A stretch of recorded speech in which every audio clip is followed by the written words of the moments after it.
दोस्तों, आपके अकाउंट में लाखों करोड़ों रुपए हो सकते हैं, लेकिन आप फिर भी गरीब हैं। गुस्सा मत हो दोस्तों, ये मैं नहीं कह रहा, ये कहा था फ्रेंच सोशियोलॉजिस्ट पियर बोर्दियू ने 90s में। उनका कहना था कि सोसाइटी में सिर्फ पैसों से इनइक्वालिटी नहीं होती, बल्कि कल्चर, नॉलेज और टेस्ट से भी होती है। और इसी थॉट को उन्होंने नाम दिया कल्चरल कैपिटल।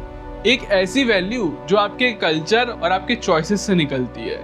एक छोटे से उदाहरण के तौर पे समझते हैं दोस्त। उदाहरण के तौर पे अगर आपने अपनी कंपनी के सीईओ को घर पे इनवाइट किया और जब आपको क्यूजीन सिलेक्ट करना हो कि आपको कौन सा खाना अपने सीईओ को खिलाना है, तब आप शायद इटालियन, फ्रेंच या थाई क्यूजीन को सिलेक्ट करेंगे दोस्तों। आर्चिनी बुराटा विद ग्रिल्ड जुकीनी एंड सावा सॉस। क्यों? क्योंकि वो एक इलाइटनेस की फील देता है दोस्तों। पर जब बात आती है अपने देश के खाने की, चिकन टिक्का, दाल मखनी, गोभी आलू, अरे नहीं, ये तो रोड साइड खाना है, ये इसको खिलाने से शायद प्रमोशन रुक जाए। हम इंडियंस ने हमारे खाने को और हमारे डिशेस को कभी भी वैसा दर्जा नहीं दिया है, ना ही वो रिस्पेक्ट दी है, ना उस चीज की हम नॉलेज रखते हैं। चलो एक गेम खेलते हैं। ये डिश का नाम आप गेस करो। Golden lentil broth tempered with cumene, coriander and clarified butter essence. अब आपको लगेगा कि ये बहुत ज़्यादा कोई 5 स्टार की डिश है दोस्तों, लेकिन ये मैं दाल तड़के की बात कर रहा हूँ। Okay. एक और ट्राई करते हैं। Charred aubergine puree, smoke to perfection and infused with aromatic herbs. अब आप बोलोगे कि ये तो कुछ अभिषेक ने कुछ अलग बोला है, लेकिन ये दोस्तों बैगन भरते की बात कर रहा हूँ। मोटा मोटी देखें तो पियर बोर्डियो के कॉन्सेप्ट से एक बात तो साफ हो जाती है दोस्तों, कि हम अपने खाने को वो दर्जा और वो रिस्पेक्ट नहीं दे पा रहे हैं जो हम यूरोपियन कंट्रीज में देख रहे होते हैं, या फिर एशियन कंट्रीज में जैसे लोग जापानीज और कोरियन खाने को देते हैं। पर इंडिया में वहीं जहाँ स्ट्रीट फूड में क्रिएटिविटी, लेगेसी और फ्लेवर्स भर भर के है, वहाँ उसको देखा जाता है एक गरीबी के सिंबल से। इससे पता चलता है कि हम भारतीयों में कल्चरल कैपिटल की कमी है। लेकिन क्या ये सब बदल रहा है दोस्तों? नई जनरेशन जो स्ट्रीट फूड में एंटर हो रही है, क्या इस सारी चीजों को बदलेगी? क्या ये हाइजीन, ब्रांडिंग और ग्लोबल ड्रीम को लेके ये रिवॉल्यूशन ला रहे हैं? आज इस डॉक्यूमेंट्री में हम 3 स्ट्रीट फूड हीरोज की कहानी लेंगे दोस्तों, कि ये सिर्फ ठेला नहीं चला रहे, ये अपने सपने के लिए काम कर रहे हैं। अक्सर स्ट्रीट फूड वेंडर्स की स्किल्स जितनी भी होती है, ये कहीं ना कहीं से सीखते हैं, चाहे वो दिल्ली की चाट हो या गुजरात की भेल। आपका ये आइडिया कैसा है? आपको चाट और टिक्की वगैरह का कैसा है? मेरा बचपन में मेरे मामा जी के यहाँ हुआ करता था। अभी ये सब आपने सीखा कैसे? मैंने होम साइंस किया है।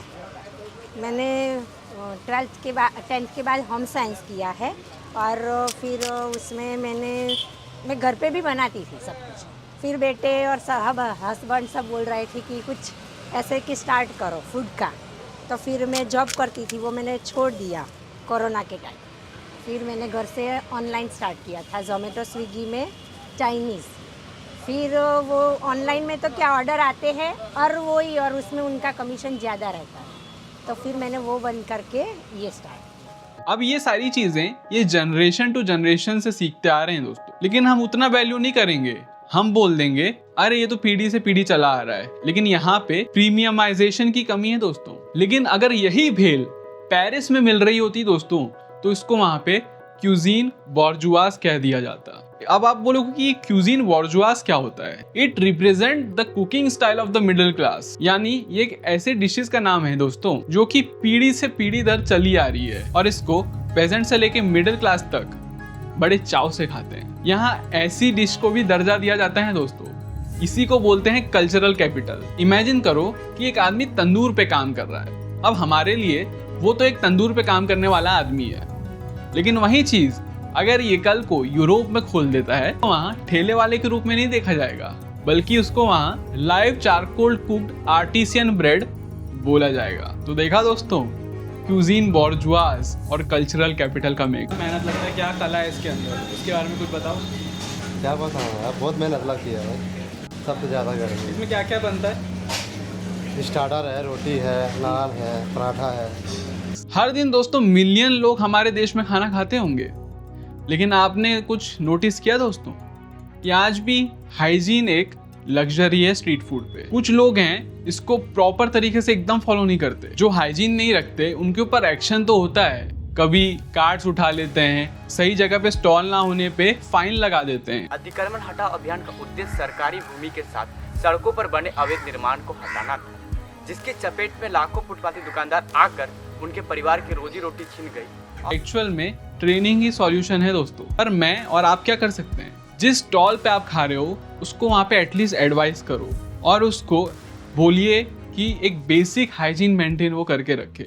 अगर वो मानता है तो आप उसकी तारीफ करिए, और अगर नहीं मानता तो वहाँ पे जाना बंद कर दीजिए, तभी ये धीरे धीरे बदलाव आएगा दोस्तों। सरकार की भी कई स्कीम है, पर ग्राउंड लेवल पे हर एक भारतीय के अंदर एक सिविक सेंस होनी चाहिए इस हाइजीन को लेकर। जहां हम किसी को खाना खिला रहे हैं वहां बेसिक हाइजीन हो, और जहां हम खा रहे हैं वहां पे भी आप बेसिक हाइजीन नोटिस करो। पर आज की नई जनरेशन ये सब समझ रही है दोस्तों। ये हिमांशु का कार्ट है, पूरे एरिया में एकदम अलग कार्ट दिखता है इनका, सर पे net, cap, gloves, clean working area.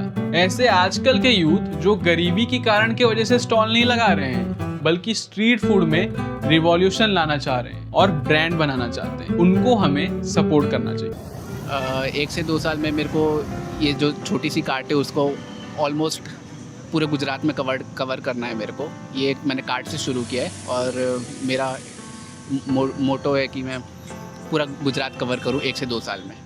कि हर स्ट्रीट फूड वेंडर का सपना होता है दोस्तों। हम सबको शेफ संजीव कपूर का नाम याद है, तो हम फिर ऐसे स्ट्रीट फूड ओनर्स या स्किल्ड शेफ को भी उतना ही वैल्यू देना चाहिए दोस्तों। फर्क यही है कि शेफ संजीव कपूर के पास स्किल और फेम दोनों है, और इनके पास स्किल्स और आपका साथ और सपोर्ट दोनों मुझे करते हैं, फुल सपोर्ट करते हैं। इंडियन खाने और स्ट्रीट फूड के आजू बाजू भी इसी नरेटिव को बिल्ड करना चाहिए दोस्तों, जैसे यूरोप ने अपने खाने को लेके किया है। ऐसे ही अगले किसी वीडियो में मिलेंगे। You are watching that hospitality guide, this is Abhishek signing of.